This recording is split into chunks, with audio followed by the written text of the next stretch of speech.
Cuando echamos un vistazo al libro de Hechos y a la vida de la comunidad cristiana primitiva, vemos que era muy importante en medio de la iglesia que el pueblo se uniera para celebrar la Cena del Señor. Y a lo largo de la historia de la iglesia, el sacramento central de la iglesia ha sido la Cena del Señor. Tiene sus raíces inicialmente en el Nuevo Testamento, pero incluso antes de eso en la ordenanza de la Pascua en el Antiguo Testamento. Sabemos que antes de que Jesús muriera, él dijo a sus discípulos que deseaba sinceramente celebrar la Pascua con ellos una vez más antes de que él saliera de este mundo.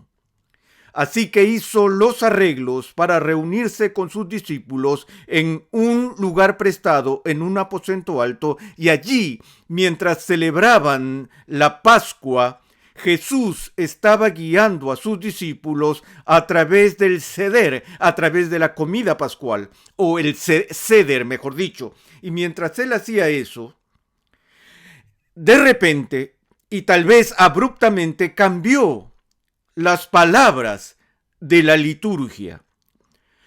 Y de pronto cambió todo el significado de la Pascua del Antiguo Testamento cuando habló del pan que se estaba usando, que ese pan era su cuerpo partido en favor de ellos. Y luego tomó el vino que usaban para celebrar la Pascua y de repente instituyó toda una nueva dimensión de la historia redentora. Aquí, en el aposento alto, nació el Nuevo Testamento. Tendemos a pensar que el Nuevo Testamento inicia en el punto donde los escritos del Nuevo Testamento comienzan con el anuncio de la venida de Juan el Bautista.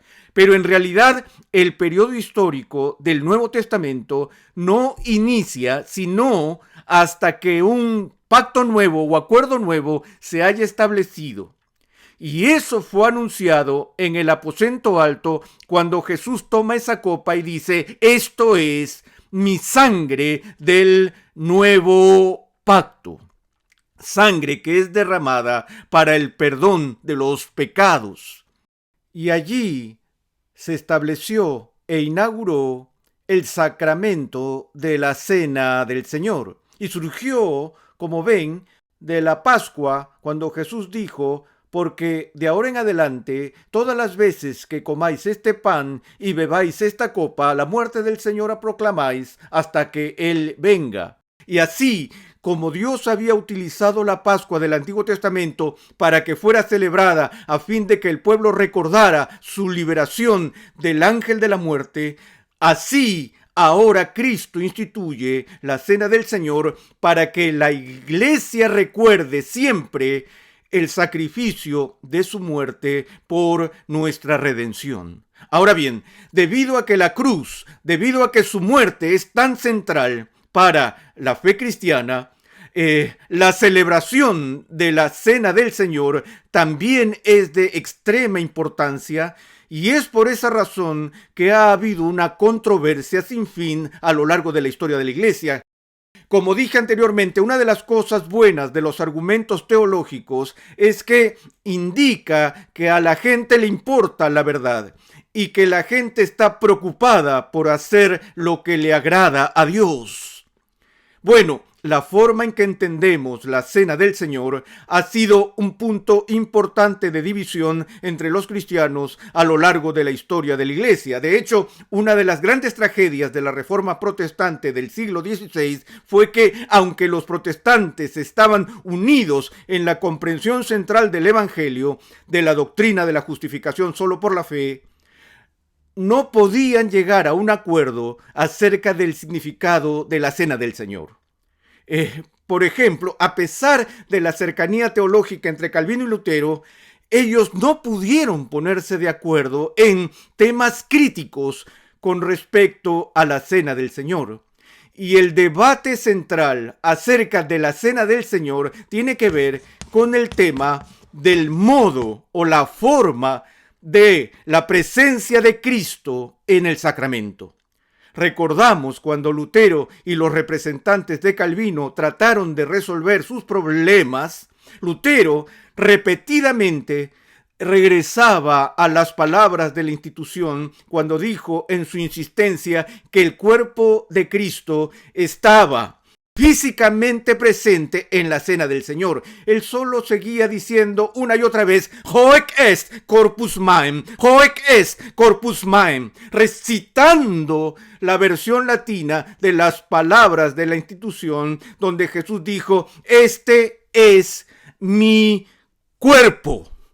Y Lutero argumentó que Jesús nunca diría que el pan era su cuerpo si en realidad no era su cuerpo. Así que eso es lo que ha producido tanta controversia sobre el significado de la cena del Señor. Por cierto, en esa fórmula, hoc est corpus meum, cuando el sacerdote de la iglesia iba desarrollando la liturgia de la misa y llegaba a las palabras de la institución, él las recitaba en latín y por supuesto decía hoc est corpus meum y la gente de la congregación no entendía el latín. Y ahí es donde se obtiene la frase que la gente decía, oh, el sacerdote está ahí arriba haciendo todo su hocus pocus. De ahí viene la vieja frase hocus pocus, abracadabra, que era una obra de teatro en base a la fórmula hoc est corpus meum. Muy bien, históricamente los principales puntos de vista sobre la naturaleza de la Cena del Señor son los de la Iglesia Católica Romana, los de la Iglesia Luterana, los de los anabaptistas y los de la Comunidad Reformada. Así que brevemente veamos esto. La postura de la Iglesia Católica Romana históricamente se llama transubstanciación y es una doctrina muy complicada de entender. Entender en términos simples lo que Roma está enseñando aquí es decirlo de esta manera, que la Iglesia Romana cree que durante la misa, durante la oración de consagración se realiza un milagro donde los elementos ordinarios del pan y del vino son transformados en el cuerpo y la sangre reales de Jesucristo. De modo que lo que antes era pan, ahora es el cuerpo de Jesús. Pero, por supuesto, el problema inmediato que ellos tendrían al articular y declarar esto a la gente es que la gente miraría eso y diría, espera un momento, antes de que ocurriera este milagro, ese pan lucía como pan, sabía a pan, si lo dejaba caer en el suelo sonaba a pan, huele a pan y se siente como pan. Y desde mi perspectiva, si esto camina como un pato y hace cuac cuac como un pato, con toda probabilidad es un pato. Y ahora tú me estás diciendo que esta cosa que se ve, sabe y huele y para todos mis sentidos parece ser pan, ahora es el cuerpo de Jesús. Y lo que todavía se parece al vino y sabe a vino y se siente como vino y todo lo demás, ahora es la sangre de alguien. ¿Cómo puede ser eso? Bueno, fue para definir el milagro que esta doctrina de la transubstanciación fue desarrollada y se utilizaron algunos conceptos o categorías antiguas extraídas de la filosofía de Aristóteles, en donde Aristóteles, al tratar de definir la realidad, dijo que cada objeto se compone de su forma o de su materia y de su sustancia, que es su elemento esencial y lo que se denominó como sus accidentes. Veré si puedo hacer un gráfico de eso. Una cosa o un objeto estaba formado por su esencia o sus cosas, su sustancia, y lo que Aristóteles llamaría sus cualidades perceptibles externas. aquellas cosas que se pueden ver y percibir al respecto. Ahora, no creían en la teoría atómica de la materia como lo hacemos hoy en día, pero sabes que cuando vas a la escuela y pones algo bajo un microscopio, se ve muy diferente de cómo se ve si lo miras a simple vista. Yo digo que este pedazo de tiza, pero si empezamos a analizar dentro de este pedazo de tiza, vemos estos átomos girando alrededor y todo lo demás, dependiendo cuán profundo es el análisis de este pedazo de tiza.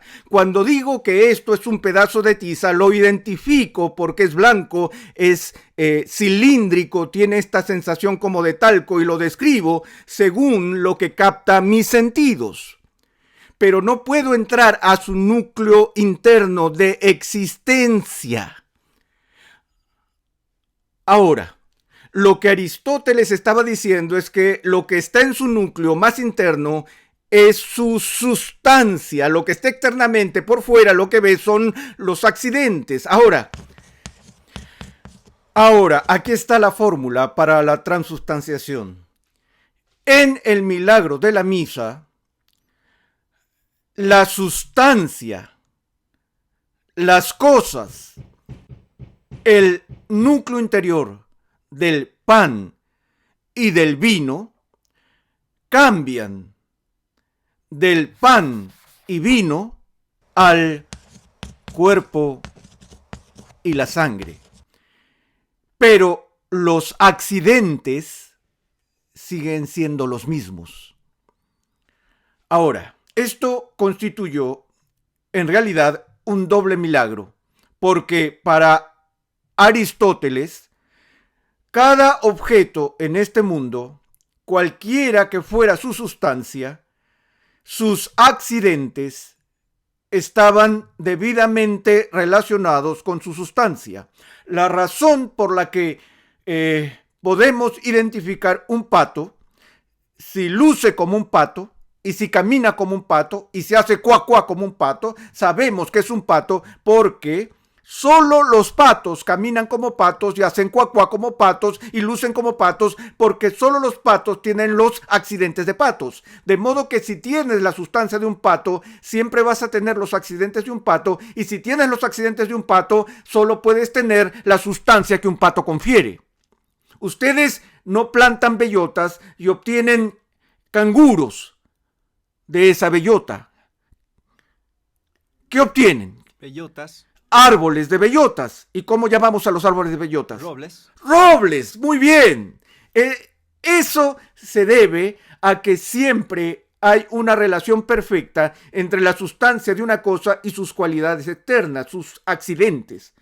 Pero en la misa tú tienes la sustancia del pan que sale, mientras que los accidentes del pan se quedan. Así que tú tienes los accidentes del pan sin su sustancia y tienes la sustancia del cuerpo de Jesús sin sus accidentes.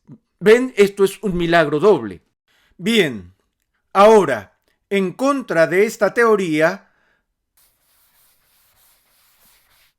Lutero se opuso diciendo que era frívola e implicaba más milagro de lo que era necesario. Dijo que no era necesario tener todo este cambio elaborado de sustancia y accidentes para que Cristo esté verdaderamente presente en la cena del Señor. Entonces argumentó que Cristo está verdaderamente presente, físicamente presente, en, con y a través o bajo los elementos. Por lo que en ese sentido, la presencia de Cristo no está tomando el lugar de la presencia del pan y el vino, sino que se añade al pan y al vino, aunque invisiblemente. Ahora, a los luteranos particularmente no les gusta esta designación, pero históricamente la teología ha llamado a la postura luterana consubstanciación. ¿Y qué significa el prefijo con en latín? Tengo algunos estudiantes aquí hoy de la Escuela de Ginebra, una escuela clásica cristiana en Orlando, y ellos estudian latín desde el principio y sé que todos saben lo que significa la palabra con. ¿Qué significa? Convicto, un tipo que va a prisión, ¿cierto? ¿Qué significa con? ¿Qué? Contra. Ah, pro y contra. Contra significa en contra, así es. Pero solo con. Déjenme darles una pista. Si nosotros fuéramos a comer para el almuerzo chili con carne, ¿qué vamos a tener? ¿Les gusta el chili? Sí. ¿Y qué tienen cuando comen chili? ¿Qué usas para hacer chili? Frijoles. ¿Frijoles con qué? Um, ¿Qué es carne? um, Carne. Vamos, señores. carne. Carne.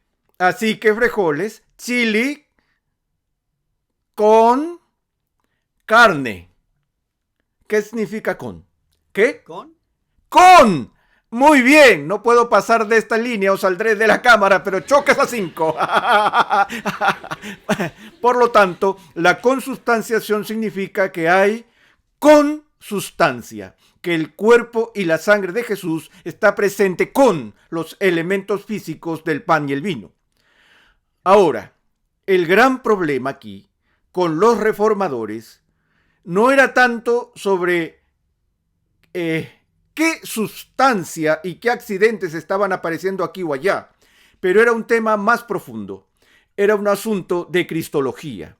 Era un tema de cómo entendemos el misterio de la encarnación, de la naturaleza divina de Cristo y la naturaleza humana de Cristo.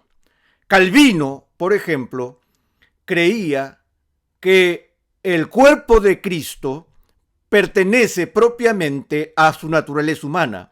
Su carne no es parte de su naturaleza divina. Y siguiendo el concilio de Calcedonia que vimos anteriormente en este curso, vimos que la fórmula de Calcedonia decía que en el misterio de la encarnación las dos naturalezas están perfectamente unidas, de tal manera que están sin mezcla, confusión, división o separación, cada naturaleza conservando sus propios atributos. Y Calvino dice que para que el poder esté en más de un lugar al mismo tiempo, es un poder divino, no un poder de carne humana. Y entonces él se hace la siguiente pregunta: si la Cena del Señor se celebra en Bogotá, Santiago, Lima, Madrid y Orlando, todas al mismo tiempo, ¿cómo podría estar el cuerpo físico y la sangre de Jesús en todos estos lugares distintos al mismo tiempo? Y Calvino diría que no es posible, porque no es propiedad de la naturaleza humana de Cristo ser omnipresente o ser ubicuo, estar en todas partes. Ahora, ubicuo, ubique, ¿ah? ¿Ubico qué? ¿Igual? Ubi. ¿Dónde? Igual, ¿dónde? ¿Cierto? Esto es ahora una clase de latín. Bien, ahora. Ahora, para Calvino, el cuerpo físico de Jesús en su estado glorificado está ahora en el cielo. Él está a la diestra de Dios Padre. Ahora, el cuerpo físico de Cristo sigue perfectamente unido a la naturaleza divina. Y la naturaleza divina puede estar en Bogotá, Santiago, Orlando, Moscú, Lima, todos estos lugares diferentes al mismo tiempo, porque Dios tiene el poder de estar en todas partes. Entonces Calvino lo vio de esta manera, que el cuerpo físico de Cristo está en el cielo, pero el cuerpo físico de Cristo todavía está unido a la naturaleza divina, y la naturaleza divina puede extenderse a todas partes. Y así Él puede estar realmente presente en Bogotá, Santiago, y así sucesivamente al mismo tiempo. Entonces Calvino insistió en la presencia real de Cristo en la Cena del Señor. Eso es algo que estos tres grupos tienen en común: la Iglesia Católica Romana, la Iglesia Luterana y, por supuesto, la Iglesia Anglicana, y las iglesias reformadas están de acuerdo en esto. Todos ellos creen que Cristo está realmente, verdaderamente presente en la Cena del Señor. El debate es cómo es que Él está presente, ya sea que esté presente física o espiritualmente. Pero cuando los calvinistas hablan de presencia espiritual, no se refieren a solo en la mente o en los recuerdos de la gente o simbólicamente por los signos que se utilizan, sino que se refieren a que es por su naturaleza divina que realmente está allí. De modo que cuando nos juntamos para la cena del Señor, llegamos a entrar a la comunión real con la presencia de Cristo. Ahora, rápidamente, en el tiempo que queda, es importante que comprendamos con respecto a la cena del Señor que el factor tiempo involucrado en la cena es triple. Y los tiempos básicos que tenemos del tiempo son el pasado, el presente y el futuro. Y la cena del Señor se relaciona con los tres aspectos.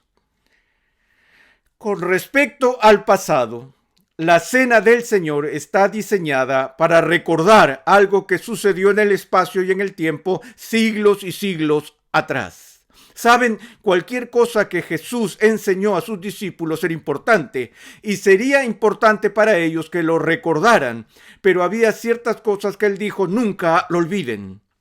Y cuando Él los reunió a todos juntos en el aposento alto y les anunció su muerte inminente en favor de ellos, dijo: quiero que hagan esto, nunca olviden esto, quiero que hagan esto en memoria de mí. Y así, todos los días en este mundo, en algún lugar se reúnen personas que recuerdan la muerte del Señor. Él dijo: porque todas las veces que comáis este pan y bebáis esta copa, la muerte del Señor proclamáis hasta que Él venga. Y Él dijo que no lo volverá a hacer hasta que ellos se sienten con Él en el cielo. Así que la cena del Señor es también algo que nos dice que pensemos en el futuro, donde nos sentaremos en la mesa del Señor en el cielo, en la fiesta matrimonial del Cordero. Y entraremos en ese gran banquete y gran celebración del pueblo de Dios con su Rey en el cielo. Así que hay una orientación futura a la cena del Señor. Pasado y futuro. Y sin embargo, al mismo tiempo, hay un beneficio presente de encontrarse con Cristo resucitado en persona en su mesa en cada celebración que tenemos con Él allí.